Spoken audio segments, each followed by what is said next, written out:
안녕하세요. 미랄교회 부목사 한하수 목사입니다. 오늘 말씀은 저와 함께 누가복음 15장 1절부터 32절까지의 말씀을 함께 살펴보도록 하겠습니다.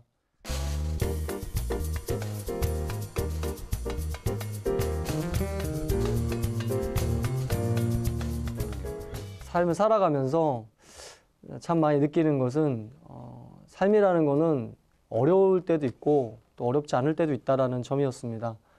그걸 처음 느끼게 된 게 뭐였냐면 언제였냐면 고3 때였어요.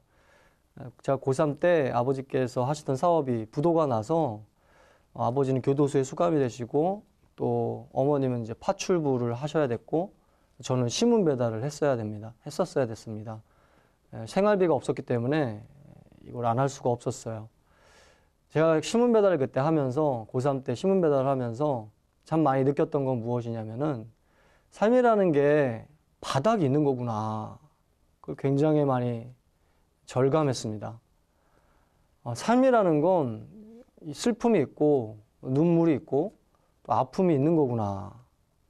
그걸 그때 그 현실을 그때 정말 절감을 했어요. 그런데 그때 당시에 그 바닥과 슬픔은 좀 나한테는 없었으면 좋겠다라는 생각이었어요. 그런 게 좀 안 왔으면 좋겠다라는 생각이 굉장히 강했습니다. 왜 이런 일이 하필 나한테 왔을까라는 생각을 참 많이 했는데 지나고 나서 돌이켜보면 그 바닥과 그 슬픔과 그 눈물이라는 것이 그렇게 나쁜 것만은 아니구나라는 생각을 하게 되었습니다. 바로 이 부분에 대해서 오늘 말씀이 저희들에게 얘기해주고 있는 부분이 있습니다.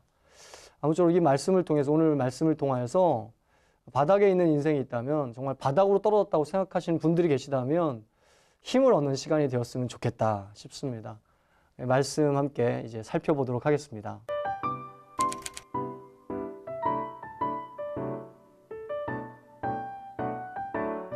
오늘 말씀은 총 3개로 이루어져 있어요. 몇 개로 이루어져 있다고요? 3가지 이야기가 담겨 있습니다. 누가복음 15장 말씀은 처음 부분은 1절부터 7절까지고요. 그 다음 부분은 8절부터 10절까지고요. 그 다음 부분은 11절부터 32절까지입니다. 1절부터 7절까지는 무슨 얘기일까요? 일은 양 이야기예요. 8절부터 11절은 일은 드라크마. 드라크마는 동전이에요, 동전. 그래서 일은 동전 이야기고요. 11절부터 32절까지는 일은 아들 이야기입니다. 그런데 이 3가지 이야기는 공통점이 하나 있어요. 공통점. 요걸 한번 발견해 볼게요. 예. 이런 거죠. 발견하셨네요. 15장 4절 한번 볼까요? 4절. 함께 읽겠습니다. 너희 중에 어떤 사람이 양 100마리가 있는데 그 중에 하나를 잃으면 99마리를 들에 두고 그 잃은 것을 찾아내기까지 찾아다니지 아니하겠느냐? 어떤 사람이 나오는데 그 사람이 뭐가 있었다고 하죠? 양 100마리가 있었대요. 그런데 그걸 어떻게 했어요? 잃었어요. 한 마리, 그 중에 한 마리를 잃었어요. 그리고 나머지 한 마리를 어떻게 하죠? 5절 함께 읽어볼까요? 시작. 또 찾아낸즉 즐거워 어깨에 메고. 그걸 찾아갔는데 그걸 찾아보려고 찾아갔는데 어떻게 됐죠? 찾아내서 즐거워서 어깨에 메고 돌아와서 잔치까지 베풀죠. 예, 이게 첫 번째 이야기입니다. 두 번째 이야기 8절 함께 읽어볼까요? 8절. 어떤 여자가 10 드라크마가 있는데 하나를 잃으면 등불을 켜고 집을 쓸며 찾아내기까지 부지런히 찾지 아니하겠느냐? 누가 나와요? 여자가 나옵니다. 뭐가 있었죠? 10 드라크마, 10개의 동전을 갖고 있었어요. 그런데 그 중에 한 개를 잃어버렸어요.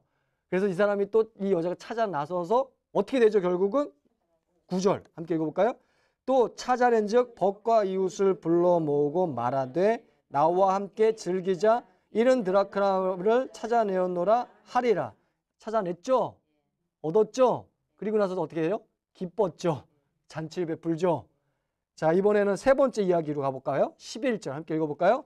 또 이르시되 어떤 사람에게 두 아들이 있는데 어떤 사람이 나와요. 이 어떤 사람에게 누가 있어요?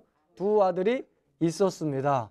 나중에 얘기를 들어보시면 아시겠지만 이 두 아들 중에 둘째 아들이 떠나버려요. 유산 갖고 떠나는데 아버지의 유산 갖고 떠나는데 이 유산 갖고 떠난 아들을 두고 이 아버지가 뭐라고 고백을 하는가? 24절 읽어볼까요?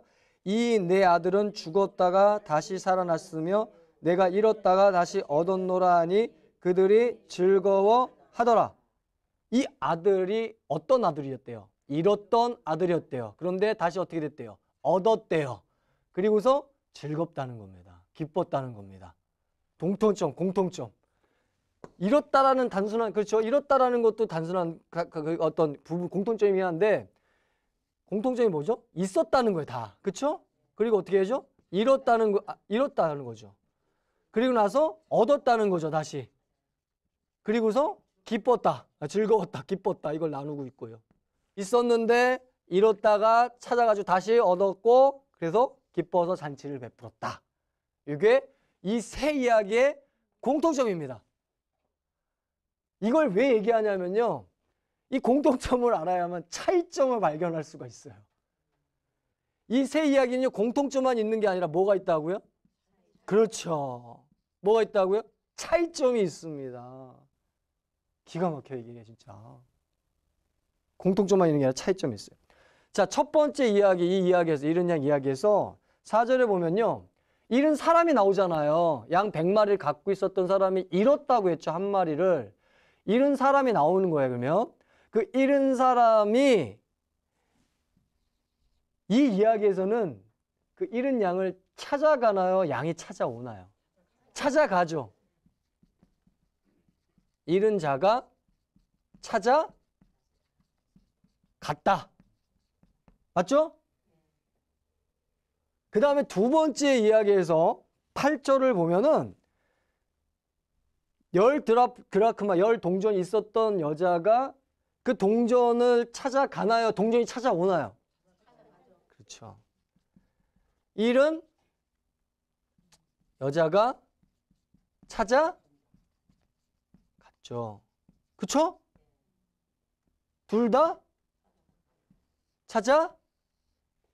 찾아갔습니다. 그런데 세 번째 이야기를 보면 잃은 아들은 누구죠? 아버지입니다. 그러면 이 맥락상 잃은 아버지가 찾아갔어야 되잖아요. 맞죠? 잃은 아비가 찾아가는 게 맥락이 맞잖아요. 그쵸? 그런데 이 세 번째 이야기에서는 어떻게 해야 되죠? 20절 함께 읽어볼까요? 20절 시작. 이에 일어나서 아버지께로 돌아가니라. 아직도 거리가 먼데 아버지가 그를 보고 측은히 여겨 달려가 목을 안고 입을 맞추니. 이에 일어나서 아버지에게 돌아왔다. 누가? 그렇죠. 그러면은 잃은 아비가 찾아간 거예요? 떠난 아들이 찾아온 거예요? 떠난 아들 어떻게 했다고요? 이거가 아니라 이거라는 거예요. 같아요? 달라요? 같고 왔어요. 이 두 이야기와 마지막 한 이야기는 다르죠. 차이가 있잖아요. 그렇다면 이유가 뭐냐 이거예요, 도대체. 너무 궁금하지 않습니까? 저는 이게 굉장히 궁금했습니다.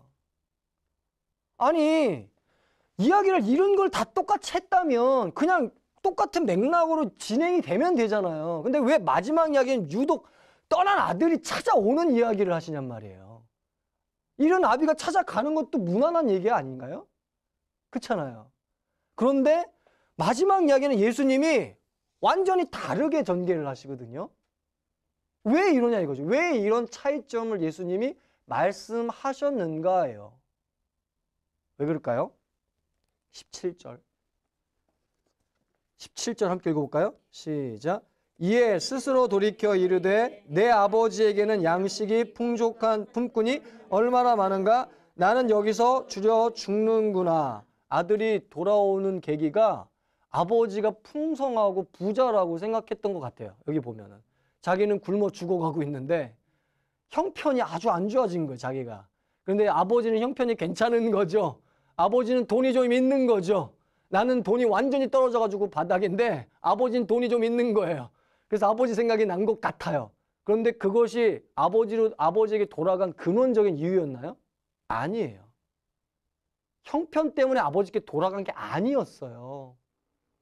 근원적인 이유가 뭐였을까요? 그러면 다시 한번 17절 앞부분을 보시면 이에 스스로 돌이켜 이르되 내 아버지에게는 양식이 풍족한 품꾼이 얼마나 많은가? 나는 여기서 주려 죽는구나. 아버지는 풍족한데 나는 굶어 죽는구나 라는 형편을 어떻게 했다는 거죠? 스스로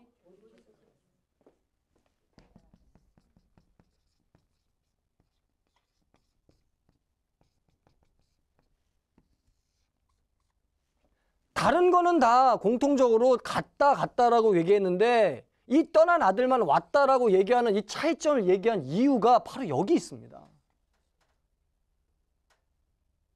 이 아들은 뭐라고요? 스스로 돌이켜 왔다는 거예요. 이게 무슨 의미냐면은 사람은 뭐다? 돌이킬 수 있다 없다? 할렐루야. 와, 멋지지 않아요? 멋집니다. 저는 아무리 생각해도 멋진 것 같아요. 다른 얘기랑 비교해보면 이거 금방 나옵니다. 양, 잃었잖아요. 양은 지가 돌아와요? 왜요? 있어요, 없어요? 동전이죠? 잃었어요. 동전이 지 발로 걸어 들어와요? 왜요?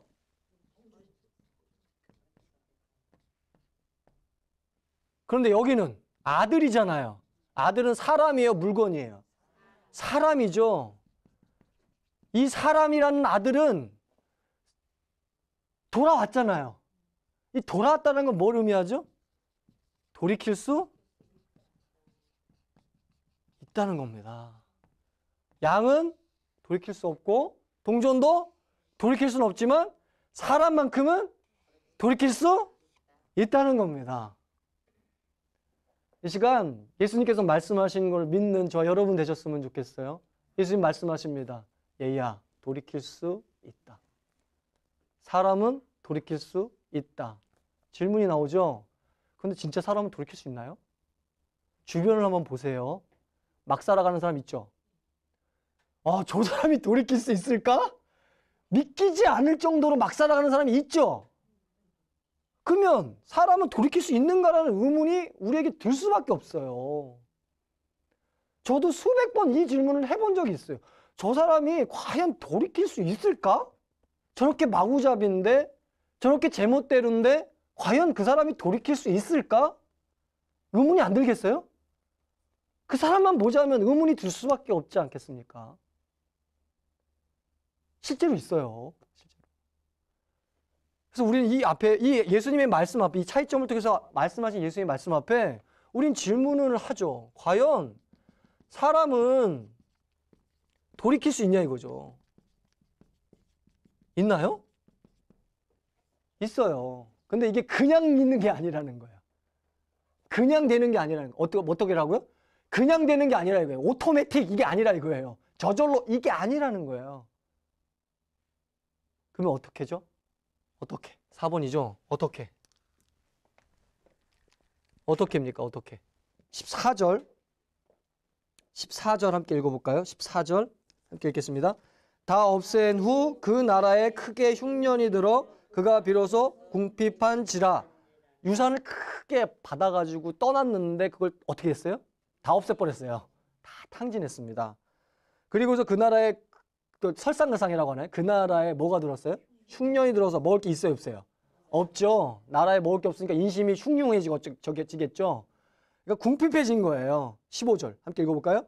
가서 그 나라 백성 중 한 사람에게 붙여 사니 그가 그를 들러보내어 돼지를 치게 하였는데 뭔가 도움을 줄 수 있을 것 같은 사람을 발견해서 도움을 구했더니만 그 사람이 공짜는 없어. 그리고 어디로 집어넣어요? 돼지 우리로 딱 집어넣어서 뭐 하라는 거예요? 돼지치라는 겁니다. 공짜가 어딨냐 이거예요, 세상이. 그래서 공짜가 없다고 그러면서 돼지치라는 겁니다. 그래서 돼지치기 신세로 완전히 전락을 했어요. 신문 자체가.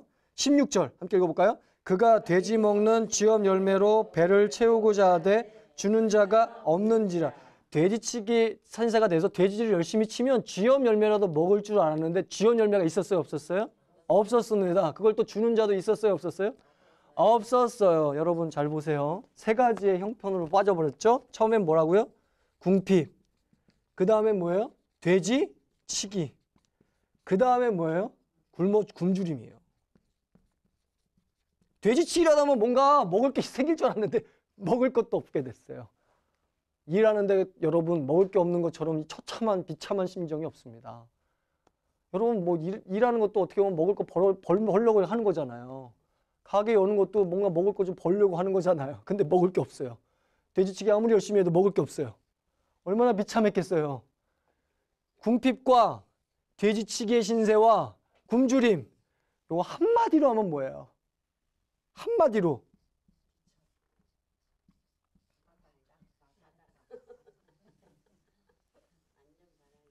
완전 바닥이네. 바닥도 이런 바닥이 어디 있습니까? 이게 바닥이잖아요. 밑바닥이잖아요. 더 이상 내려갈 데가 있을까라는 의문이 들 정도로 엄청나게 힘든 상황이잖아요. 형편 자체가 바닥이라고요. 바닥을 쳤어요. 그리고 17절입니다. 함께 읽어볼까요? 17절. 이에 스스로 돌이켜 이르되 내 아버지에게는 양식이 풍족한 품꾼이 얼마나 많은가. 나는 여기서 주려 죽는구나. 17절 맨 앞부분 뭐로 시작하죠? 이에 스스로 돌이켜. 그 전엔 뭐였어요? 바닥이었어요. 그런데 그거로 인해서 17절이 어떻게 해요? 이해로 시작해요. 이 바닥으로 인해라는 의미예요. 이해라는 의미가.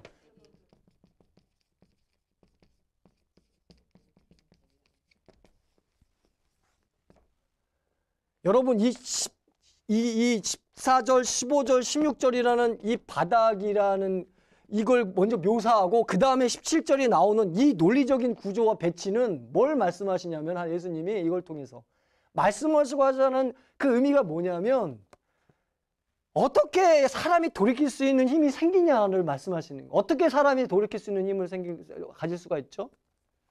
바닥을 통해서요. 이게 바닥의 힘입니다. 이게 밑바닥의 힘이라고요. 밑바닥은 뭘 기를 수 있어요? 어떤 힘을 가질 수 있어요? 돌이킬 수 있는 힘을 가질 수 있단 말이에요. 밑바닥이라는 게. 밑바닥 치셨어요? 거기서 돌이키시면 돼요. 그게 바닥의 사명이고 그게 바닥의 힘입니다. 이거 잘 보여주는 게 뭔가요? 신명기 8장 3절. 여기에는 뭐라고 기록되어 있죠? 내가 너를 낮추고 너를 줄이게 하는 이유는 사람이 떡으로만 사는 것이 아니라 하나님의 말씀으로 사는 줄을 알게 하려고. 잘 보세요. 하나님 말씀하세요. 내가 너를 어떻게 했다고요? 낮추고 그 다음에요? 줄이게, 굶주리게 하였다. 누가? 하나님이 너를 낮추고 줄이게 하였다는 거예요. 이걸 뭐라고 하죠? 바닥이라니까요. 그렇다면 왜 이 바닥이 주어졌죠? 왜 바닥이 찾아왔죠? 왜 이 바닥에 떨어졌죠? 사람이 떡으로만 살 게 아니라 뭘로? 말씀으로, 하나님 말씀으로 살게 하려고 뭐 하려고요? 뭐 한다고? 알게 하려고 너를.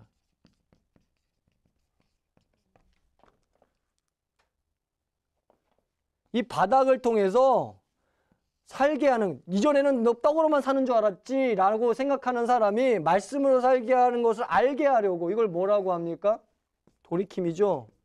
뭐라고 하죠? 이거를 자각이라고 하고요. 이거를 지각이라고 하고요. 이걸 깨달음이라고 하고요. 아, 이렇게 살면 안 되겠구나. 이러다 죽겠구나. 이 깨달음. 그죠? 각성이라고도 하죠. 기독교의 근본적인 힘은요, 각성의 힘입니다. 너무너무 중요한 거예요, 여러분. 너무너무 중요한 거라고. 기독교의 근본적인 힘, 각성의 힘. 이게 어디서부터 생긴다고요? 바닥으로부터 생기는 거예요. 바닥으로부터. 저와 여러분에게 찾아온 바닥이 있습니까? 그 바닥 왜 찾아왔다고요? 그 바닥을 통해 돌이킬 수 있는 힘을 가지라고 찾아온 겁니다. 그래서 바닥이 찾아왔을 때 진짜 중요한 거 있어요. 그거 뭐죠? 돌이키는 거예요. 저와 여러분이 이 시간을 통해서 바닥에 있다면은 돌이킬 수 있는 그런 은혜가 있길 바랍니다. 오늘 강의 마칠까요? 정리하겠습니다. 세 가지 이야기. 뭐와 뭐와 뭐다? 일은 양, 일은 동전, 드라크마, 일은 아들. 공통점, 그죠? 있었다가, 잃었다가, 얻었다가, 기뻤죠. 이게 공통점이잖아요. 차이점이 있죠? 마지막 이야기, 이 마지막 이야기에 차이점이 있잖아요. 마지막 이야기는 뭐죠? 이 두 개는 다 같잖아요. 근데 이거 하나는 왔죠. 아들이 왔어요. 이걸 말씀한 이유가 뭔가요? 사람은 돌이킬 수 있어요. 사람은 돌이킬 수 있습니다. 근데 이게 그냥 된다? 아니에요. 어떻게? 어떻게? 바닥입니다.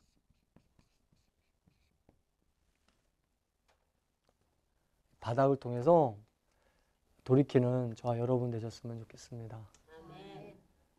저의 강의는 여기까지고요. 지금까지 저의 강의를 시청해 주셔서 진심으로 감사합니다. 정말 하나님께서 기뻐하시는 길을 걸어가는 그런 제자의 길을 걸어가는 저와 여러분 되셨으면 좋겠고, 부족하지만 이 강의를 지금까지 끝까지 시청해 주신 국내에 있는 분들 또 국외에 있는 분들께 진심으로 감사합니다. 그리고 또 이렇게 앉아 계신 우리 방청객 여러분, 우리 미랄교회 교인 여러분, 어떠셨어요? 좋으셨어요? 너무너무 감사합니다. 좋았다라는 것은 또 하나님의 은혜가 있었다라고 생각이 듭니다.